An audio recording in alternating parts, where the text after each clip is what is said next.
Los malos que llegan temprano tienen punto. Bueno, vamos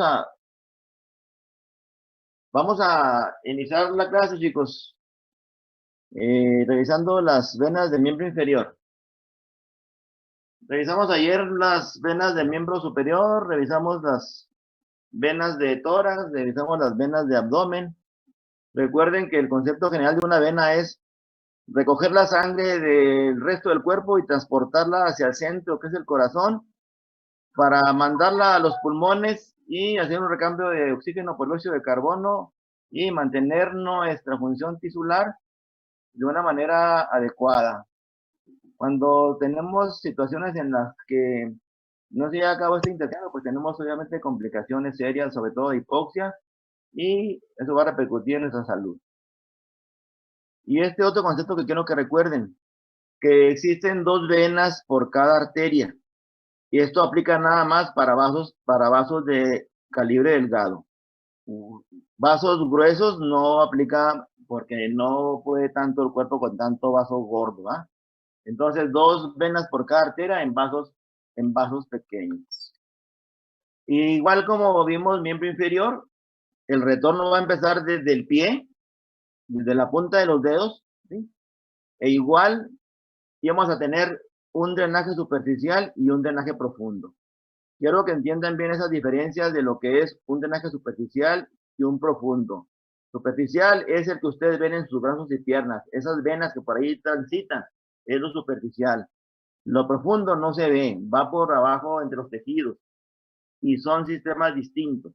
Entonces, el sistema venoso superficial, lo que es drenaje superficial del miembro inferior, ojo, va a partir, ¿sí?, del dorso del pie, así como empezaba en la mano, el dorso de la mano, ¿sí? En el dorso del pie, y tenemos el origen de 2 venas importantes que van a formar este drenaje superficial. Partiendo de venas muy pequeñitas, van aumentando su volumen, formando este pequeño arco. Vean este arco que tiene una división hasta el dedo chiquito y hasta el dedo gordo, para formar 2 venas importantes. Las 2 venas importantes del drenaje superficial es la vena safena externa, porque está por el lado del dedo pequeño, y la vena safena interna, que está por el lado del dedo gordo. Este concepto hay que aprendérnoslo, que la vena safena externa también se llama vena parva y es retromaleolar. Aquí señalo el maleolo, está por detrás del maleolo y es retromaleolar, ¿sí? Y tengo la vena safena interna, que es un poquito mayor, pues se llama magna, es premaleolar, está por delante del maleolo. Esto se pregunta. Safena externa es retromaleolar, safena interna premaleolar. ¿Sí? Estas 2 venas van a terminar hasta allá, hasta la ingle, ¿sí? Obviamente recibiendo afluentes para drenar y transportarse desde ahí hasta el corazón a través de las venas de la pelvis. ¿Sí? Entonces, la vena safena externa se origina de la vena marginal lateral y la safena interna de la vena marginal medial. Así, esto hay que saberlo. Lo demás no me interesan los conceptos finos, ¿sí? Ahora, el drenaje profundo es el que no vemos, ¿sí? Ojo, el drenaje profundo va a originar de la parte plantar y de la planta dorsal, de la parte plantar y de la parte dorsal. Nada más es superficial, parte del dorsal, como el anterior, ¿sí? Y el profundo parte de los dos, de la parte dorsal y de la parte plantar, ¿sí? Estas pequeñas venas, ¿sí?, van a generar, aquí en la imagen de la derecha, tenemos un pie visto en un dorso, donde tenemos las venas digitales, vemos los arcos dorsales, ¿sí?, para formar la parte superficial, que sería la vena safena mayor o safena interna y la safena menor o safena externa, ¿sí? Lo que se ve en el centro, en punteado, ¿sí?, es lo que sería el drenaje profundo. pero sale de la parte plantar. Aquí vemos un plie de este plexo venoso del ejar y de la parte plantar y de la parte dorsal. Estas venas van a ir ascendiendo, ya saben que el retorno es desde el dedo hasta el corazón, y va a formar la vena tibial posterior por la parte de atrás. A la vez va a formar la vena peronea. Esto es lo contrario a lo que hacía la arteria. Ahora vamos de regreso, chicos, vamos de abajo hacia arriba. Luego, la tibial posterior y la peronea van a formar el tronco tibio peroneo. Este tronco tibio peroneo, ojo, va a estar en contacto con la parte de adelante. Esta es la parte de atrás. La parte de adelante, ¿sí? Va a partir de la arteria pedia, acá abajo, la arteria pedia, ¿sí? Y de la arteria tibial anterior. Tibial posterior, tibial anterior. Ojo, ambas arterias, tibial posterior en su tronco tibioperoneo y la tibial anterior, van a terminar en la vena poplitea, homóloga de la arteria. La vena poplitea va a desembocar en la vena femoral superficial. Esta va a desembocar en la vena femoral profunda. Esta va a desembocar en la vena femoral común. Esta va a desembocar en la vena ilíaca externa. Aquí se van a agregar unas venas de la pompis, unas venas glúteas, ¿sí? Que son de la vena ilíaca interna. Esta ilíaca interna va a recoger la sangre de todos los órganos pélvicos, de testículos, de útero, de ovario, de todo lo que tiene que ver con la parte pélvica del abdomen. Vean que es lo contrario que tenía, chicos, las arterias. Vean aquí, vamos a la imagen de la derecha. Está ascendiendo por el centro. Se ve en línea continua la tibial anterior y en punteada la tibial posterior. Las dos van a desembocar en la vena poplitea, homóloga de la arteria. La arteria poplitea va a formar la vena femoral, ¿sí? Pero aquí, recuerden que había una arteria femoral profunda, ¿sí? Esa viene también, pero casi no se menciona más que la vena femoral propia, que es esta. Y aquí se le está agregando la vena safena, interna, que salía de acá, de la vena marginal, la vena safena interna, y acompaña aquí en la desembocadura de la femoral, ¿sí? A la vena femoral. Está llegando la vena safena externa, interna o mayor. Aquí no se ve arriba, no se ve la menor, chicos, porque la vena safena menor va a desembocar en la vena poplitea, ¿sí? Entonces la vena poplitea recibe a la tibial anterior, al tronco tibioperoneo y a la safena menor o safena externa. Y nada más la interna, esta vena grandotota, que sale desde la parte interna del pie, la acompaña aquí y aquí las dos se juntan, ¿sí? Igual tiene los mismos límites que tenía la arteria, ¿sí? Nomás que de abajo hacia arriba. Aquí tenemos el retináculo de los músculos extensores del pie. Aquí tenemos el músculo popliteo. Aquí tenemos el hiato de Hunters. Y aquí, recuerden que el ligamento inguinal es el límite donde la vena femoral se convierte en vena ilíaca externa, no interna. La interna recupera sangre de órganos pélvicos. La externa recupera sangre de toda la pierna, de todo miembro inferior. Pero las dos van a unirse, que son amigas, para formar comúnmente lo que se llama la vena ilíaca primitiva, ¿sí? Recuerden que es homólogo de la arteria. Había una arteria ilíaca primitiva. Luego esta vena ilíaca primitiva del lado derecho se une con el izquierdo para formar la vena cava inferior, ¿sí? Es así como se da, chicos, el retorno venoso del miembro inferior a través de un sistema superficial y un sistema profundo, ¿sí? Como continuación de esta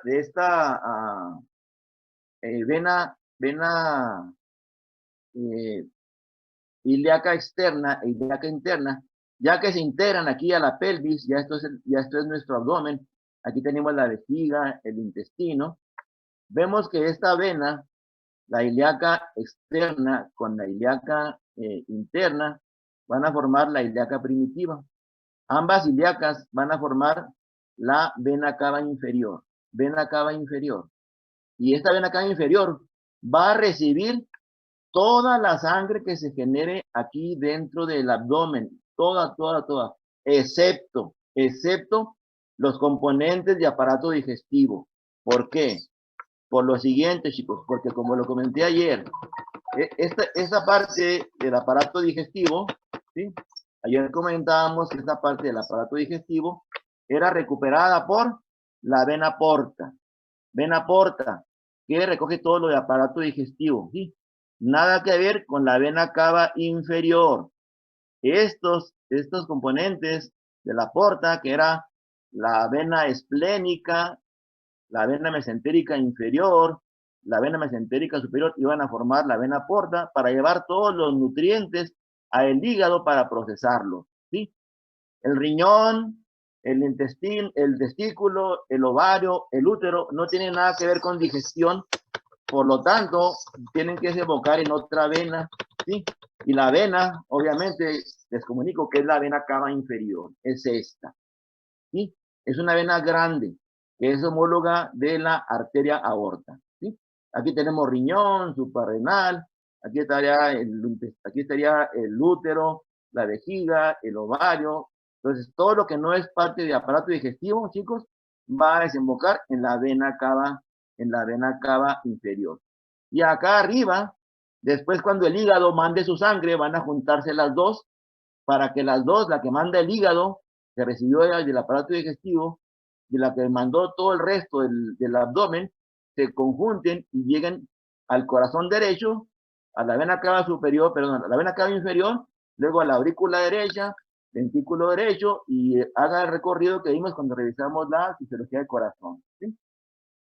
Estas flechas de la izquierda están denotando cómo la sangre tiene que ir cambiando de vena en vena, de ilíaca interna a ilíaca primitiva y luego a vena cava inferior, ¿sí? Entonces, el objetivo es recoger toda la sangre del miembro inferior y del abdomen, concentrarla en la aurícula derecha para mandarla al corazón. Un detalle que se menciona en circulación, chicos, es cómo circula la sangre en un producto que está dentro de un vientre materno, ¿sí? Aquí les pongo un bebé en la imagen de la izquierda y hago una magnificación de este cuadrito para ver todo cómo se comporta una parte de la placenta, donde la sangre de la madre, en estas partes que se llaman vellosidades, la sangre de la mamá se pone en contacto con la del bebé para transportarle los nutrientes, para transportarle el oxígeno y que el bebé tenga su crecimiento. ¿A través de qué? A través del ombligo, a través del cordón umbilical, ¿sí? Esta parte de la placenta se comunica con el cordón umbilical a través del ombligo con el bebé. Y entonces, sepamos que los niños, chicos, pues no respiran porque están dentro y están llenas en una bolsa de agua. No pueden respirar los bebés. Entonces la madre hace todo por su bebé para que no tenga complicaciones. Y el corazón se comporta de una manera un poquito distinta. En la imagen de la derecha tengo igual la placenta, aquí estaría pegado el bebé, con los vasos que van a alimentarlos, ¿sí? Todo esto que tenemos aquí, todo esto es del bebé, esto es del bebé, ¿sí? Aquí estaría la mamá pegada, dice lado materno de la placenta, aquí la mamá estaría pegada aquí, ¿sí?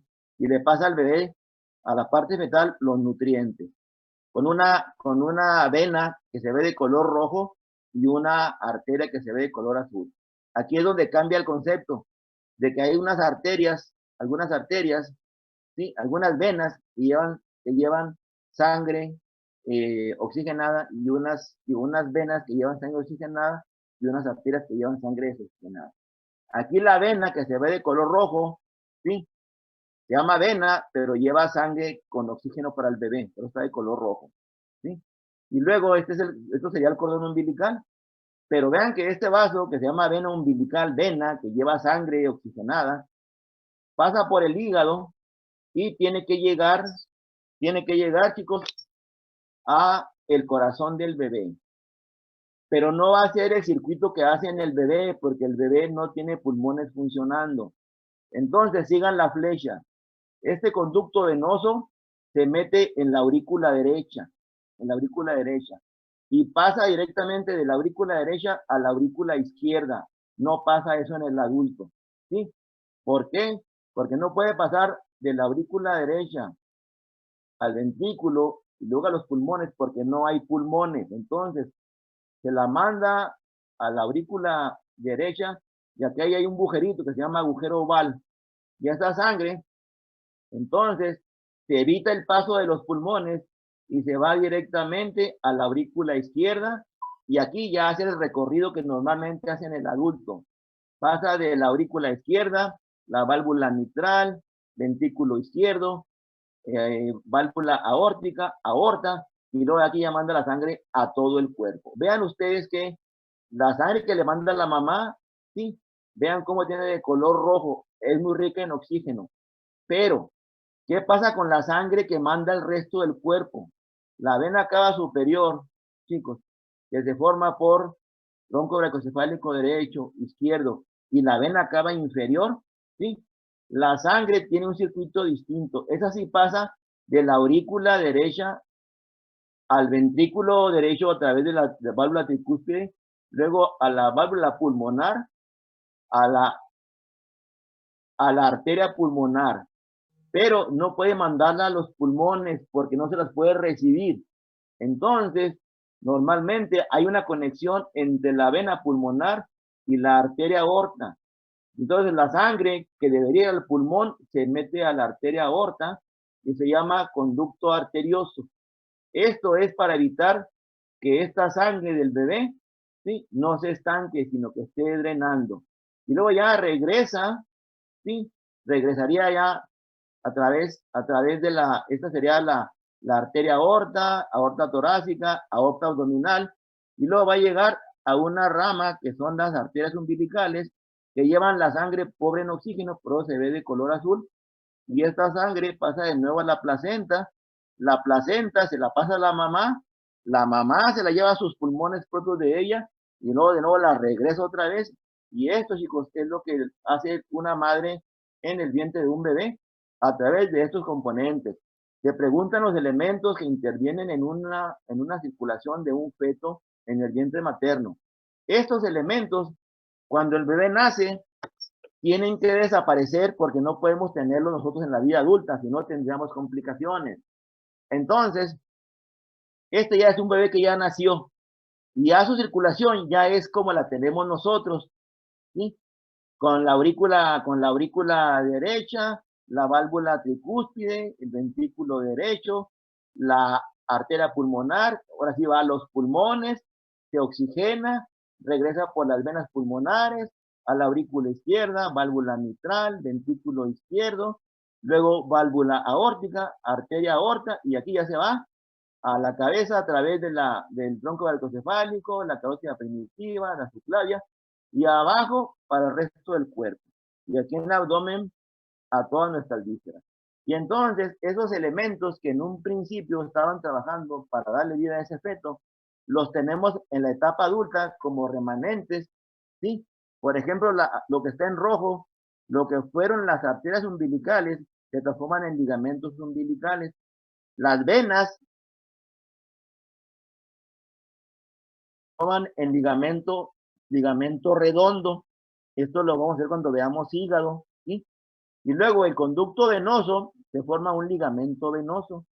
Y este agujero que estaba aquí, que era esencial, se forma un pequeño hoyito que se llama fosa oval. Aquí queda la huella de lo que fue un agujero.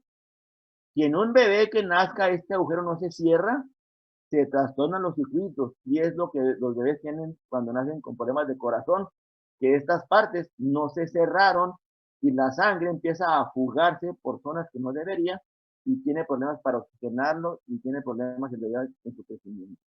Entonces, ojo, se preguntan los elementos que el embrión tiene en etapa de desarrollo y cómo quedan una vez que el bebé nace que tenemos en la etapa adulta, ¿sí? Porque esto se ve más adelante cuando veamos aparato digestivo. Bien, chicos, el corazón para estudiarlos sabemos que tiene un sistema fisiológico de inervación. ¿Cómo sé yo que un paciente tiene problemas cardíacos, que me dice que se cansa mucho, que siente que se asfixia, que no alcanza a respirar el paciente? Bueno, para estudiar a un paciente tenemos que someterlo a un estudio que se llama EKG, que es electrocardiograma. Es crear una gráfica eléctrica del corazón, es lo que significa. Hacer una gráfica eléctrica del corazón. Este paciente se somete a una prueba de esfuerzo, se conecta de cable a su pecho, que se están registrando en un monitor para ver cómo se comportan los ventrículos, cómo se comportan las aurículas, cómo se comportan las válvulas cardíacas, cómo se comporta la frecuencia cardíaca. Y esto a la derecha es lo que se representa en los papelitos. Esto no se pregunta, nomás es información. Por ejemplo, estas deflexiones o ondas, la onda P es cuando la aurícula se contrae. El complejo QRS es cuando se comprime los ventrículos y la onda T es cuando se repolarizan los ventrículos. Es decir, aquí interviene la sístole e interviene la diástole. Esto se lleva en fracciones de segundo. Sí, y estas fracciones de segundo hacen lo que contraen las aurículas al mismo tiempo y las relajan al mismo tiempo y contraen los ventrículos y los relajan al mismo tiempo. ¿Sí? Recuerden que aurículas y ventrículos se alternan en contracciones y en dilataciones. ¿Sí? No son simultáneos, si no sería un caos, la sangre no avanzaría. ¿Sí? Y esto es como se hace un electro. En un corazón en que comentamos que aquí llegaba el nervio simpático y el parasimpático para estimular al marcapaso, que era el nodo sinusal, con una frecuencia de 80 latidos por minuto. Llega aquel impulso y va a empezar aquí a elevarse una onda.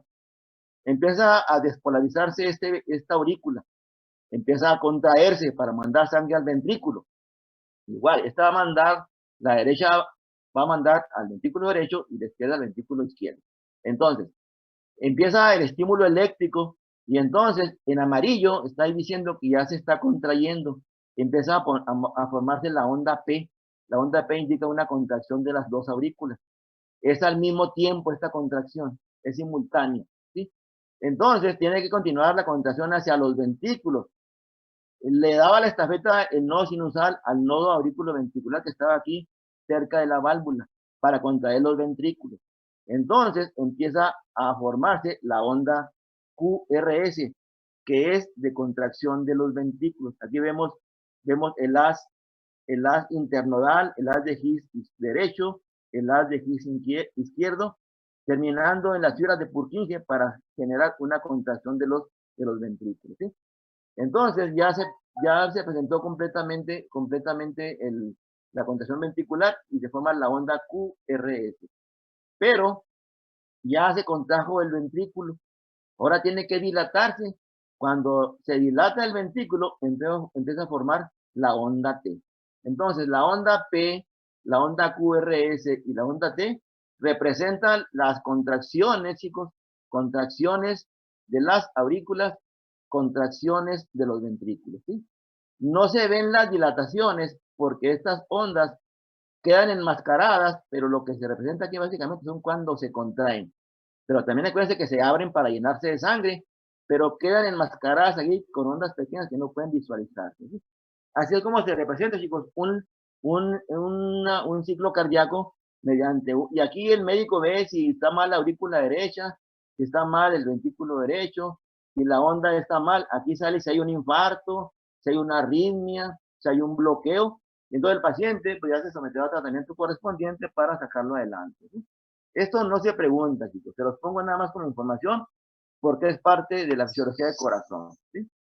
Y esto lo hacemos a través de ese aparato que se llama el electrocardiograma y que hay 3 métodos para detectarlo, a través de derivaciones convencionales, acá arriba a la derecha, o acá abajo a la derecha, o bien con derivaciones aumentadas, o bien derivaciones torácicas.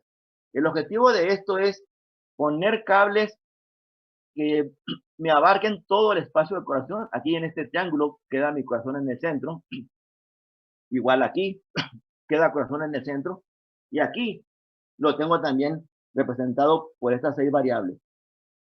Aquí registro todo el corazón. Y en el papel, pues pueden salir estos tres parámetros. Generalmente se hace con uno, no se pueden hacer los tres porque quita mucho tiempo. Perdón. Pero así se representan en el papel. Aquí vemos si el paciente tiene una frecuencia alta, si es una frecuencia baja, si tiene un infarto, si tiene un bloqueo, ¿sí? Vean que este papel tiene cuadrículas. Cada cuadrícula se le da un número de contracción y, por ejemplo, de esta derivación de aquí a aquí, aproximadamente representa 80 latidos por minuto. Y entonces, cuando tenemos estos muy largos, los pacientes tienen problemas de bloqueo cardíaco y cuando están muy cortitos, tienen frecuencias muy aumentadas. Esto, chicos, es puramente informativo para que sepan cómo se dan derivaciones y cómo podemos monitorear un corazón y estudiarlo de una manera adecuada. Esto viene en el examen, pónganse abusados, ¿eh? Aquí hay preguntas del examen que voy a tratar de desarrollarlo. Esto se llama el ciclo cardíaco. Aquello que representamos en una gráfica, pues así se representa desde el punto de vista eléctrico.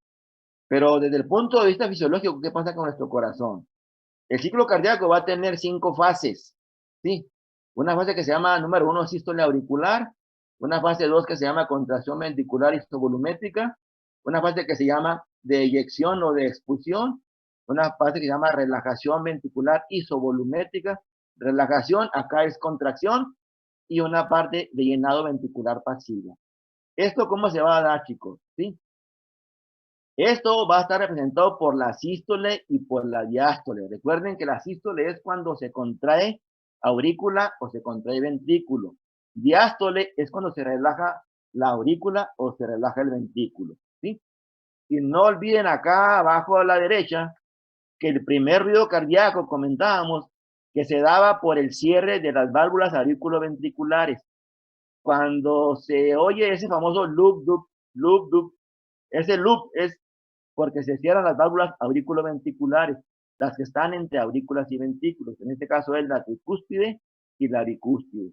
Y el segundo ruido es cuando se cierran las semilunares, que es la válvula pulmonar y es la válvula aórtica. Entonces, dan un ruido y estos ruidos los puede uno detectar en los pacientes si tiene un ruido de más o el ruido está alterado o se presentan ruidos muy alternos. Sospechamos que las válvulas, porque esto es de válvulas, la válvula está mal. Y hay un problema con esa válvula y ya se tratará de cada caso en particular. Entonces, voy al ciclo cardíaco. La fase 1, que se llama fase de sístole, sístole indica contracción de las aurículas. ¿Con qué objeto? Mandar la sangre a los ventrículos, tanto derecho como izquierdo. Entonces, en la sístole auricular, chicos, hay una contracción de las aurículas. Para que la sangre avance, tiene que abrirse las válvulas auriculoventriculares, si no puede pasar la sangre. Y al mismo tiempo, tiene que relajarse los ventrículos para que pase la sangre a los ventrículos. ¿Sí? Y deben de estar cerradas las válvulas semilunares para que no se fugue la sangre, al pulmón, ¿sí? Que no se fugue la sangre al pulmón, ni que se salga todavía del ventrículo. Luego viene la contracción isovolumétrica. Se va a contraer el ventrículo, ¿sí? Va a contraerse el ventrículo. Entonces, empieza la sístole ventricular. Tiene que abrirse las válvulas semilunares, la pulmonar y la aórtica. Entonces, tiene que aventar esta sangre hacia la pulmonar y hacia la aorta, ¿sí? Esto es EQR de contracción, ¿sí? Que vimos ahorita en el electrocardiograma. Luego, si se está llenando, tiene que estar cerradas las válvulas semilunares y este llenado, que se llama contracción ventricular isovolumétrica, no es que esté contrayéndose de una manera importante, está permitiendo llenarse, ¿sí? Cuando ya se llenó, entonces, aproximadamente con 140 o 120 mililitros de sangre, viene la contracción, se contrae y en cada contracción va a abrirse las semilunares para que se vaya a los pulmones y para que se vaya a la aorta, y están cerradas las partes que van a las aurículas para que la sangre no se regrese, ¿sí? Aproximadamente se expulsa como 70 mililitros de sangre. Una vez que ya expulsó la sangre en la sístole ventricular, ¿sí? Tiene que empezar la relajación otra vez isovolumétrica del ventrículo. El ventrículo no pierde completamente la sangre, tenía 120, nada más vertió 70, le quedaron 50, ¿sí? Y esta relajación ventricular isovolumétrica, relajación, va a permitir que la aurícula otra vez llene al ventrículo, ¿sí? Y esto, chicos, es un ciclo cardíaco que hacemos constantemente para mantenernos vivos. Quiero que repasen este ciclo porque aquí, chicos, tengo preguntas del examen. Véanlo detenidamente para que no haya ningún problema, ¿sí?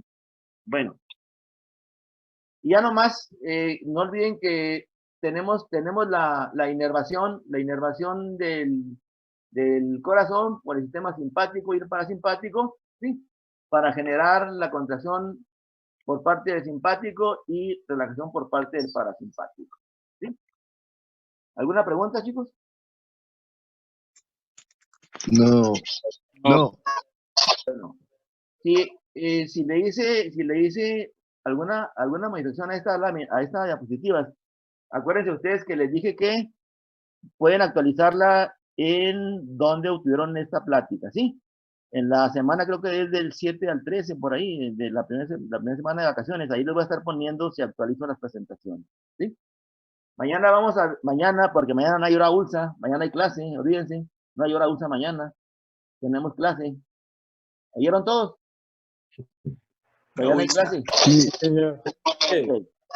Es importante que mañana no falte nadie, porque si falte no pondera, acuérdense, no pondera.